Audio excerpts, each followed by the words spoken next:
ఈ loan process, మాస్టర్స్కి apply చేయడము, ఇవంతా ఆన్లైన్లో అందరికీ అవైలబుల్ ఉంటుంది.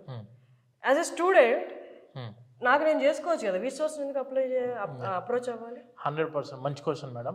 ప్రతి ఒక్క స్టూడెంట్ అబ్రాడ్కి వెళ్ళి మాస్టర్స్ చదువుకుందామని చెప్పి అనుకున్నప్పుడు వాళ్ళ ఫస్ట్ స్టెప్ ఆఫ్ టాస్క్ వచ్చేసి ఏ యూనివర్సిటీని చూస్ చేసుకోవాలి. తెలిసిన వాళ్ళు ఉన్నారు కొంతమంది, కానీ ఆ యూనివర్సిటీ యొక్క రిక్వైర్మెంట్స్ ఏంటివి, మనం అబ్రాడ్కి వెళ్ళి చదువుకోవాలనుకున్నప్పుడు ఆ యూనివర్సిటీ రిక్వైర్మెంట్స్ కూడా ఉంటాయి. ఇప్పుడు నేను జస్ట్ ఇప్పుడు అప్లికేషన్ పెట్టిన వెంటనే మనకు అడ్మిషన్ వస్తుందంటే కాదు. స్టూడెంట్ అప్లికేషన్ పెట్టాలంటే ముందు ఆ అప్లికేషన్ పెట్టే ఒక ఎక్స్పర్ట్ టీం అనేది కావాలి, ఎందుకంటే వీళ్ళకి ఇంతకు ముందు ఎక్స్పీరియన్స్ అందులో లేదు.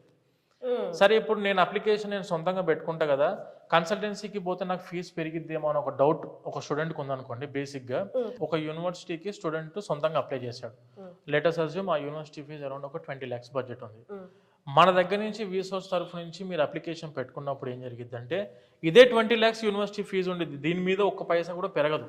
University fees is common for either student or for consultant. మన బేసిక్ కాన్సన్ట్రేషన్ ఏం చేస్తామంటే అప్లికేషన్ పెడుతూ ప్యారలల్గా వాళ్ళకు స్కాలర్షిప్స్ కూడా అప్లై చేస్తాం. యూకే అనుకోండి, letters assume up to 6 lakhs వరకు స్టూడెంట్కి స్కాలర్షిప్ రావడానికి అవకాశం ఉంటుంది.